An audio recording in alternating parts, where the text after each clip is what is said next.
My name is Delilah Marin, and the last time I saw my sister, she was smirking across a conference room table as my resume was ripped in half right in front of me. She didn't just sabotage my job interview, she made sure the entire panel laughed at me, dismissed me, labeled me unqualified in red ink like a scarlet letter I had to wear alone. But what she didn't know was that the man walking in after her little performance wasn't just a senior exec. He was my fiancé. And unlike her, he actually read the work she threw away. She thought I was beneath her until the silence turned, until the whole room did. And for the first time in my life, I didn't ask for a seat at the table, I built my own. Now let me ask you, have you ever been erased by your own family only to come back stronger? Have you ever stood in the same room as those who doubted you and watched them fall silent? Tell me, where are you listening from? And if you've ever had to choose between family loyalty and self-respect, stay with me. This story isn't just about revenge, it's about reclaiming your name.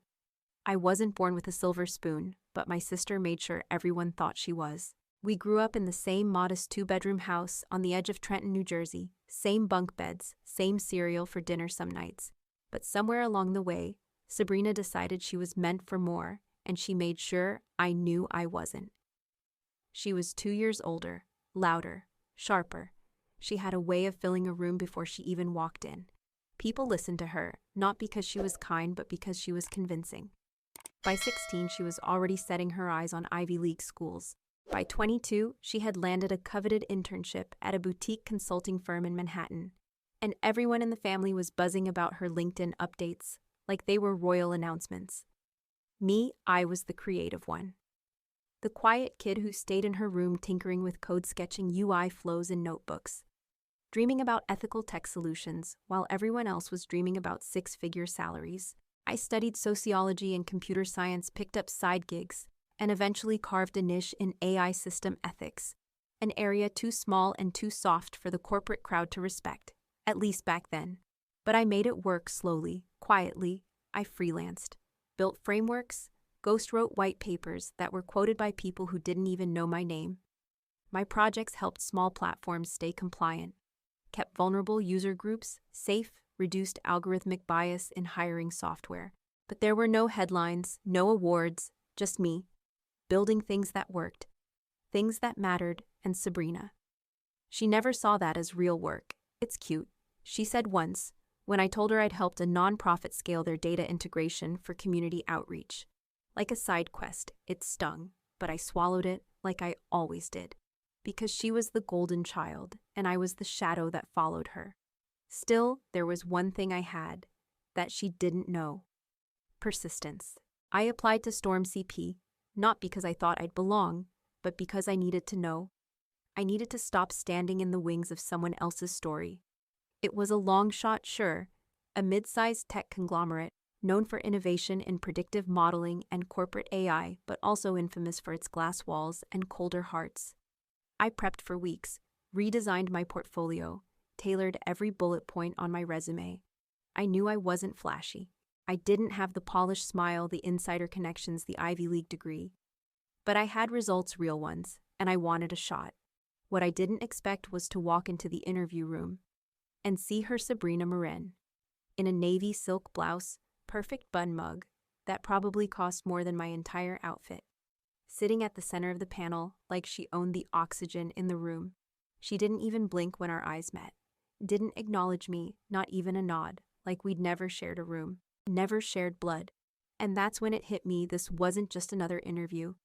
This was her battlefield, and she wasn't going to let me leave unscarred. The room was sterile, glass walls, gray chairs, chrome table that reflected the ceiling lights like a surgical tray. A few other candidates had already taken their seats, polished crisp, quietly radiating confidence, like they'd been bred for this exact moment. I found the only empty chair slightly off-center just outside the tight circle. It felt deliberate, and then the door clicked. Her heels hit the tile like punctuation marks. Sabrina walked in. Flawless, of course. Hair twisted into the kind of bun that said she didn't have time for mistakes. Her blouse navy silk barely moved as she strode forward. The mug in her hand wasn't just a coffee cup. It was a statement, money control authority. She didn't even flinch when our eyes met. No smirk, No greeting, nothing.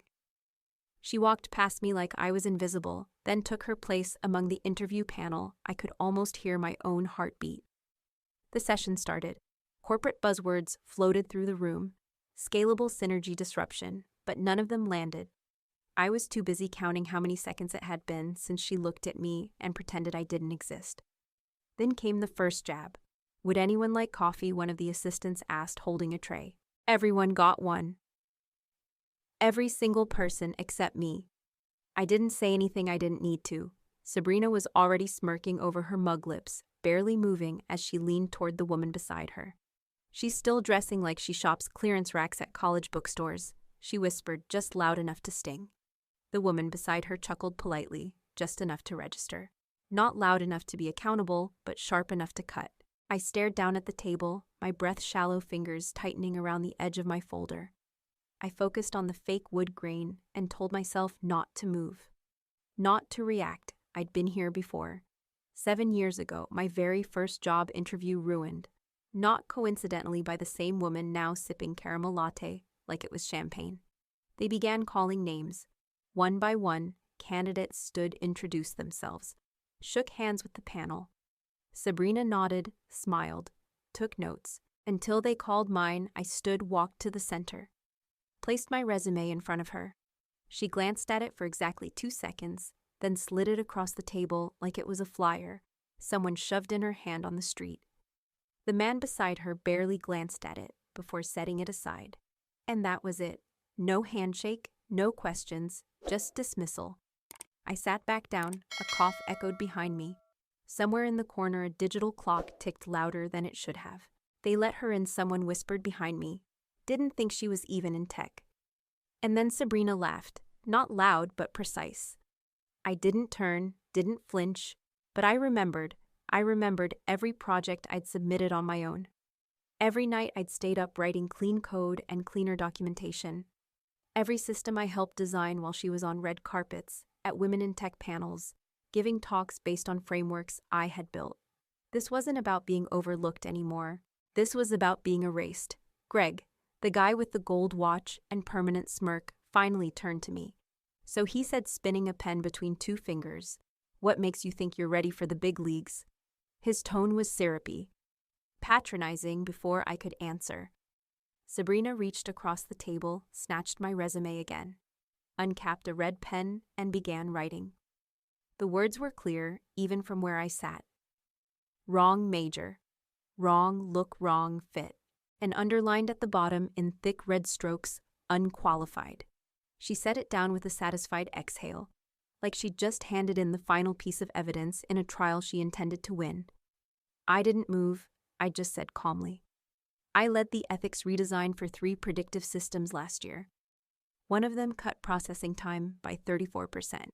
Sabrina didn't miss a beat, still chasing those little dream projects. She said, all faux sympathy. She turned to the panel. While I was presenting in London, she was still uploading resumes to Indeed. They chuckled. Greg smirked. Even the assistant cracked a grin. And just like that, my entire career had been reduced to a punchline in a room built for people who already knew each other's names. But I didn't fold. Not this time, because if they weren't going to see me, then I'd make damn sure they remembered me. I walked out of that room like a ghost.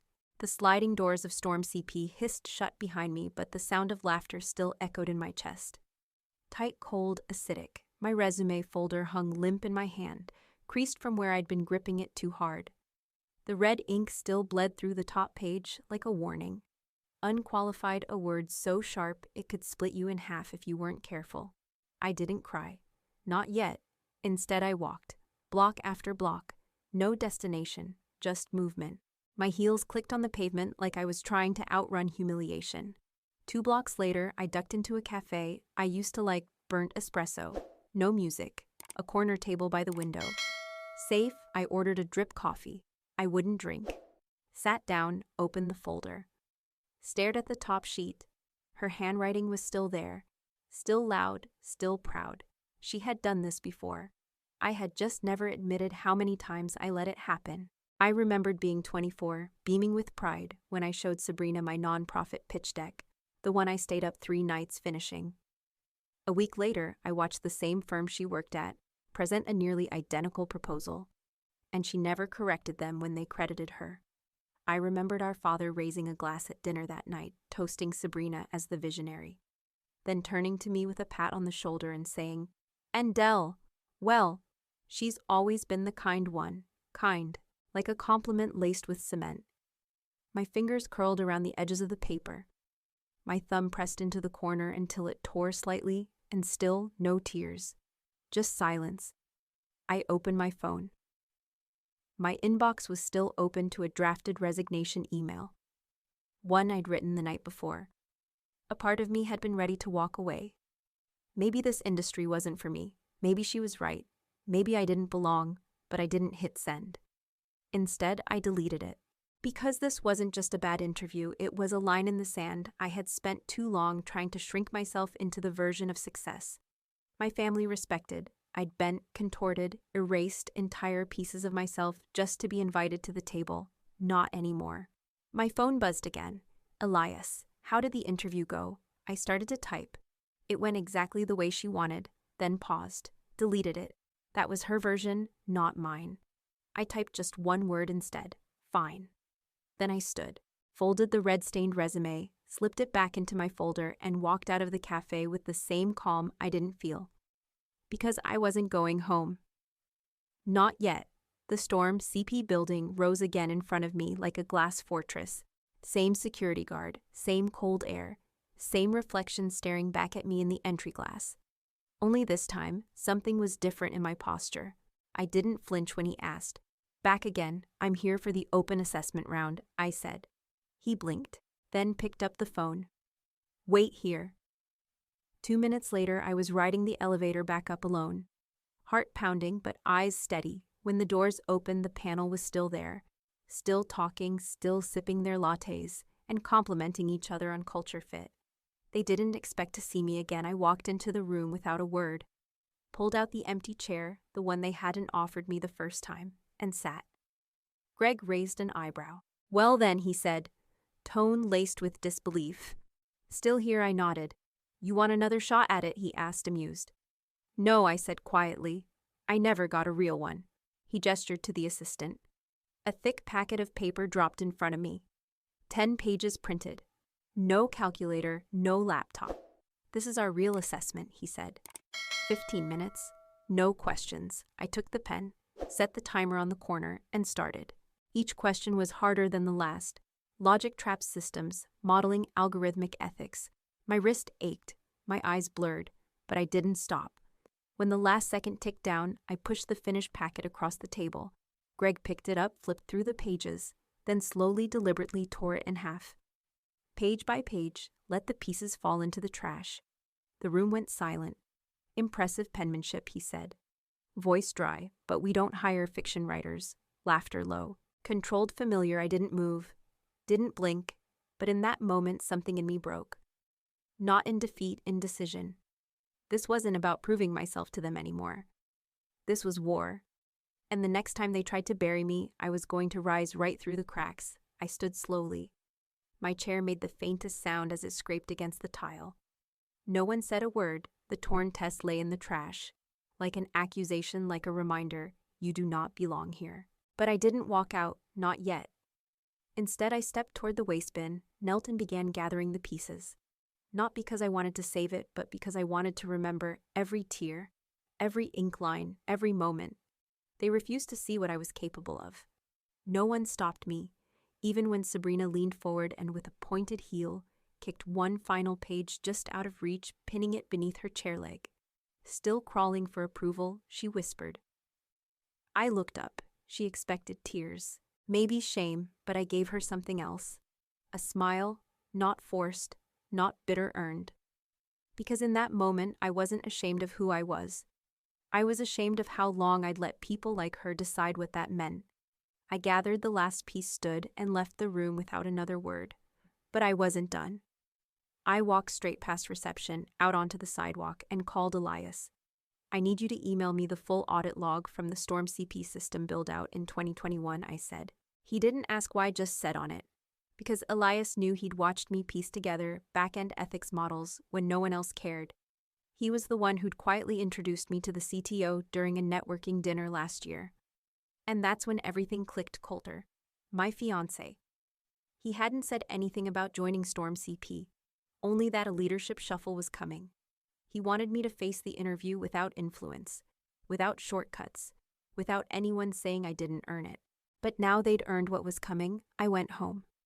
Printed every document I ever submitted to Storm CP, every report I authored under NDA, every module Sabrina had claimed as part of her strategy roadmap. I gathered the audit logs, the original code signatures, and Elias's forwarded timestamp metadata.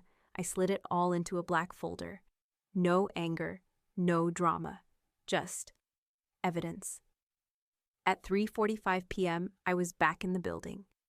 Reception blinked when they saw me. Miss Marin, the woman, began. I need to speak to the panel again, I said, buttoning my coat like armor. They're in a closed session, I know, I said simply. That's why I'm here. Within minutes, I was escorted to the conference room once more. Same space, same faces, same silence. No one stood. Sabrina's smirk hadn't faded. Greg didn't even look up. I placed the black folder on the table. You left something out, I said. Greg sighed. Miss Marin, this session is closed. But then the door behind me opened and the air changed. Everyone turned, and there he was. Coulter Branick, Storm, CP's new Chief Technology Officer, in a tailored charcoal suit. No tie, calm as a thunderstorm before it breaks. Every person in the room stood except me. Sabrina's mouth dropped open. Coulter, Mr. Branick, I didn't know you were... But he didn't look at her. He walked straight to me, touched my back gently, quiet, respectful, and asked, Are you okay? I nodded once. They didn't know who I was. He turned to the table. Interesting, he said, voice low, steady. Because some of you seem to know me very well. Greg cleared his throat. If we'd known she was qualified. Experienced, Coulter cut in, or just human. He opened the folder, spread the pages across the glass table. This, he said, holding up one printed document, is the AI Ethics Compliance Framework. Half this panel still doesn't understand. He pointed to the footnote written by Delilah Marin, not Sabrina. A flush crept up Greg's neck. Sabrina stiffened. Her lips parted, words forming that never left her mouth. Coulter laid down the next page. Here's the code signature on the system you deployed last quarter, the one that saved you $820K in processing delays. Her work. He turned to me. Anything else you'd like to add? I met their eyes. I was never here to ask for a favor. I showed up because I believed I had value. Turns out I had proof. You just didn't bother to read it, Sabrina finally spoke. Voice brittle. She planned this. She manipulated. No, I said, clear and even. You erased me again. But this time, you did it on record. That's when Coulter gestured toward the wall screen. Let's play back the footage, he said. And in that moment, no one moved. Because they all knew. The silence was no longer on their side. The moment the screen lit up, the oxygen vanished from the room. No one dared move. No one sipped coffee. No one shuffled notes. Even the assistant who had once giggled at Sabrina's side comments sat frozen. And then my voice filled the room. Calm, precise. Explaining my work to the panel, then came Greg's smug chuckle, Laura's passive-aggressive nods. And finally, the moment everyone had silently denied. Until now, Sabrina smirking, scribbling across my resume in red ink. Dismissing me with that honey-laced voice. Still uploading resumes to Indeed while I was presenting in London. The same sentence echoed through the speakers. Only this time, no one laughed. Then it got worse. The footage from our family dinner, Coulter had requested it from the restaurant's private dining security cam days ago, after I told him what happened. The angle was wide, but clear enough. Sabrina leaned in, poured me another glass of wine, and whispered, You'll always be beneath me, darling. You know that, right? The words hissed through the speakers, like poison being re-administered. On screen, I smiled for the photo, chin-up lips curled, eyes glazed with practiced calm. In the room, the silence stretched.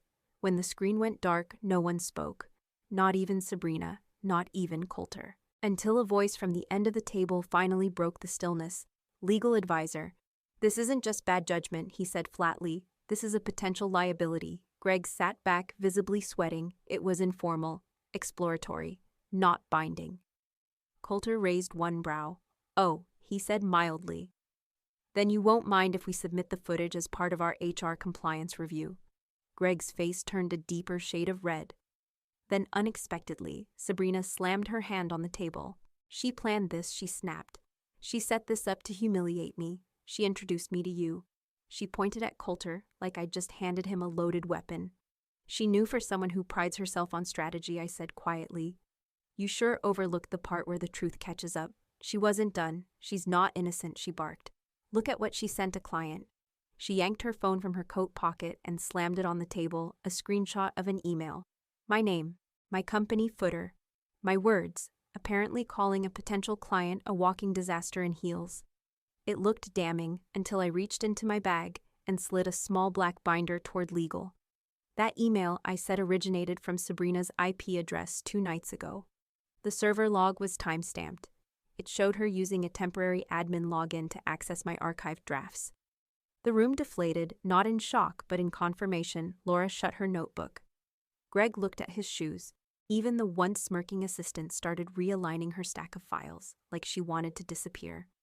Coulter didn't raise his voice. He didn't need to. He simply looked at Sabrina and said, forging internal credentials to defame a team member is more than unethical. His next words were final. You're done here, effective immediately. A wave of energy shifted in the room. Not anger, not drama. Just clarity. Security was called. Sabrina stood jaw-clenched, eyes darting for escape routes that didn't exist. But before she reached the door, she turned. You think you're better than me now, she spat. Just because he picked you, I didn't flinch. No, I said, voice even. Just done being beneath you. Security didn't drag her out. They simply opened the door, and that was enough. She walked through it, but her power that stayed behind. The moment she disappeared, the boardroom felt brighter, lighter, like something had been peeled off the walls. Then Coulter turned to the board. I moved to reinstate Delilah Marin to her original consulting role. He said this time, full-time, with project lead authority. No hesitation, every hand went up. HR spoke next. You're being offered the lead strategy consultant position. Then she paused. The office previously assigned to Ms. Sabrina, Marin Corner Suite, skyline view, is yours. I looked toward the glass-encased throne my sister once called hers, then shook my head. I'd prefer a desk near the development team. I said, closer to the people who actually build things. There was a beat, then nods. Approval without ego, and as I signed the contract, Laura slid a folded note across the table. We're glad you're finally where you've always belonged. I didn't respond. I just smiled and walked out. Not with vengeance, but with vindication. Later that afternoon, I returned to the office that HR had prepped for me. It wasn't the corner suite with the skyline view, it was smaller. Warmer, a few steps away from the dev floor, where the hum of real work filled the air. The kind of space where things got built, not just discussed. I dropped my bag beside the desk, opened the top drawer, took out the torn test, the one Greg had ripped in half, and smoothed out the pages like a keepsake. I taped it back together quietly. The red ink still bled through the corner. The crease lines were jagged, imperfect. But it was mine. I pinned it to the corkboard above my monitor, not to remember the humiliation, but to mark the moment I stopped shrinking. The moment I chose dignity over desperation. Across the hall, I saw a reflection, someone else moving past the glass. A young woman, maybe 25, clutching a resume folder like it was armor. She paused when she saw me. We'd met before, briefly in the hallway, the day I came back upstairs. Now she smiled. They called me back, she said, breathless. For the role you told me to apply for good. I said, meeting her eyes, you deserve it. She nodded softly. That kind of nod that people give when they're just beginning to believe in themselves again. And I realized something in that moment. This story wasn't just about Sabrina. It was about every room I thought I wasn't allowed to enter. Every table I thought I had to wait to be invited to. Every voice that ever told me I wasn't enough. They were wrong. I didn't just earn my seat, I built it. And now I was making space for someone else. Not because I had to, but because I could sometimes. Strength doesn't roar. It doesn't need a mic. Drop a dramatic exit or a public takedown. Sometimes strength is just staying still when they try to shake you. Sometimes it's taping your name back together even when they tore it apart. That torn resume still hangs above my desk, not as a reminder of pain, but as proof. Proof that silence doesn't mean surrender, that walking away doesn't mean you lost, and that choosing not to fight their way was never weakness. They told me I'd always be beneath them. Turns out I just needed to stop standing in their shadow. And maybe that's the only lesson some of us need. You don't need to be invited to the table if you were always capable of building your own. So let me ask you this. Have you ever had to walk away from family just to find who you really are? Have you ever stopped asking for permission and started reclaiming your name? If this story hit home, drop a comment below, tell me where you're listening from. And if you believe Delilah did the right thing, vote, Hajar, rise above. And don't forget to subscribe to EN True Tales, because every day someone out there is reclaiming their power, and it might as well be you.